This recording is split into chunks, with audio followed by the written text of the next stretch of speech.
It's nearly home time, as you can see by my, once again, overly packed bags. Today is the day that I am leaving Bahrain just for a couple of months. I will be back, as I keep reminding myself. I am just going home for the summer, kind of, but also doing a bit of traveling.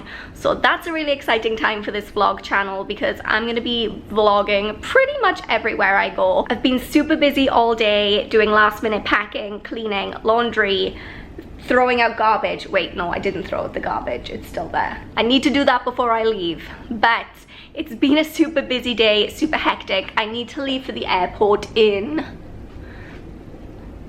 like 2.5 hours, and Abida and I were like, hey, you know what?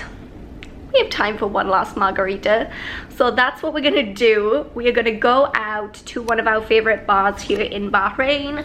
It's called Rick's Country Kitchen. That's how we're gonna spend my last couple of hours in Bahrain. I can't believe it's almost time for me to leave. Like, it is time for me to leave. And wait, I'm gonna sit back down because I feel an emotional tangent coming on. Prepare yourselves, it's happening. We're what, like 2 minutes into this vlog and I'm already sharing my feels. It is what it is. I can't really get my head around the fact that it's already been 10 months and that my suitcases are literally packed and that I'm leaving, because it feels like I just got here. And I know that's like such a cliche thing to say, but it's true. Like, this last 10 months has been the best 10 months of my life, like in so many different ways. I feel like I've really grown as a person. I feel like I've never been so genuinely content and happy with my life and the way things are going. I've never had such a positive mindset. I've made such great progress in like all areas of my life, and I feel like I'm on a job interview right now using these like buzzwords, but it's just been the best experience. And it's not coming to an end because I will be back in a couple of months, but it's strange to think that that first chapter of my Bahrain life is done, because it's been phenomenal and so much has happened, and I feel like a completely different person leaving than I was when I came. True story, which I don't think I ever shared with you guys. The day that I was leaving to come to Bahrain, I about had a nervous breakdown. Like, I cried all day, hysterically. I did not want to get on that plane just because I didn't want to leave my family again. I was going into another unknown situation. I had left things in Kuwait on really bad terms, which I promise I will tell that story at one point, but as a lot of you know, we're still wrapped up in a lawsuit situation, so I don't know how much I can say about it right now, but I will eventually circle back and tell you guys exactly what happened in Kuwait and why it left me so paranoid to move to another country. So when it came to getting on that plane to go to Bahrain, I just thought it was like someone being led to their death. I was not in a good state at all. That's my boyfriend calling. We're doing emotional things right now. You have to give me 2 seconds. I love you. I'm sorry. I felt like I had to go for some reason. I felt like, well, I can't not go. And I don't know why, because I was perfectly within my right to just not get on the plane. But something was making me feel like I was compelled. I had to go. And yet, I've never been less inclined to do anything in my life.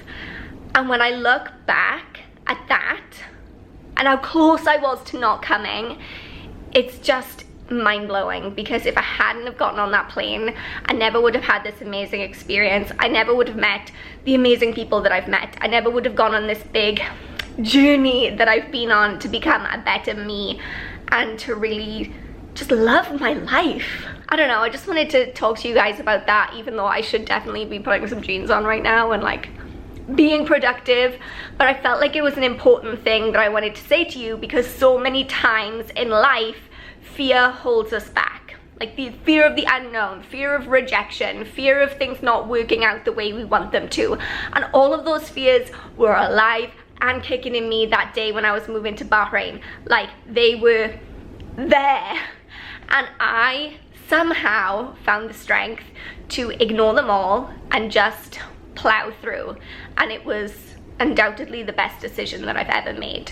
Don't be afraid to take risks. Don't be afraid to just ignore the fear and do it anyway. So with that said, unnecessarily, let me just go ahead and get ready so I can have my margaritas and also call Gordy back before he thinks that I've abandoned him. Amy's abandoning me for 5 days and I might burn the apartment to the ground. Yeah, but after 5 days you're going to be with me. I'm gonna be in Wales. Yay! So that should be good because I've heard some stories. And who are we gonna see in Wales? Oh, we're gonna see Rachel. Carrie Underwood! We're gonna see Carrie Underwood! We are literally, we have tickets to see Carrie Underwood. She doesn't even remember. She's more excited to meet my sister-in-law, which, great woman, but she's no Carrie Underwood. I forgot. She hasn't even drunk anything yet!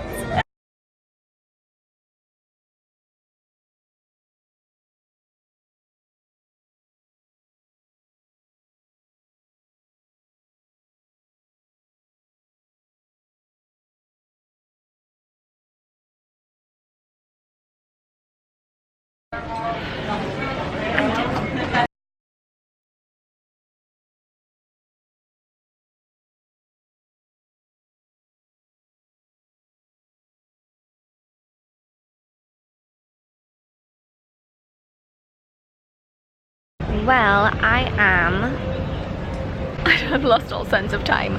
I believe I am 6.5 hours into my 8.5 hour layover, and I've managed to retain most of my sanity. So I definitely feel like I got the worst possible flight. I already knew that going into this, because what happens at the beginning of the year and the end of the year is that my flights are booked by someone else. They're paid for by someone else. So that means they're like trying to get the cheapest flight. And the cheapest flight, as we all know, is like the night flight with the longest layover. So I left the apartment at 9:45 last night, Bahrain time. I get back to the UK at, I feel like 4:45 UK time. Right now it's 2:30 Amsterdam time. Those numbers mean nothing to me anymore. All I know is that it's been long. But I only have another hour and a half until I board the last leg of the journey, and then I will be home. And I'm excited, mostly to like lie down.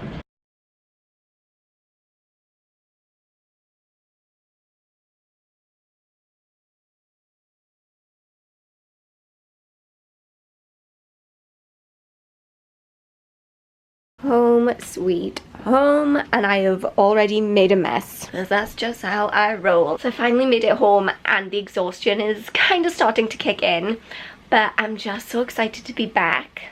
Like, it's weird when you come home, no matter how long you've been away, and this has been my longest stretch ever, being away from home, since January to June.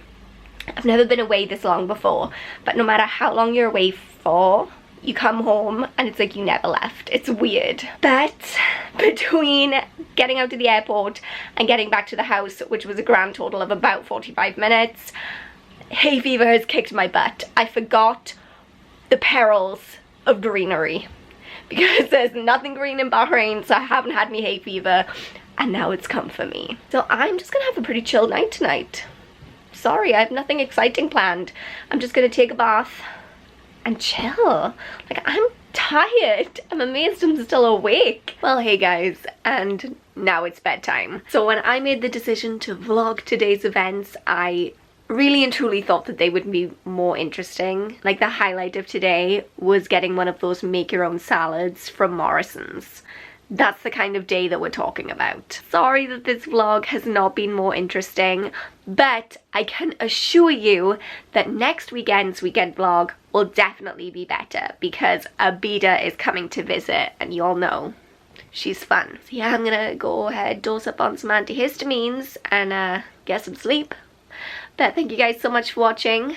I love you all so much, and I will see you soon. Bye.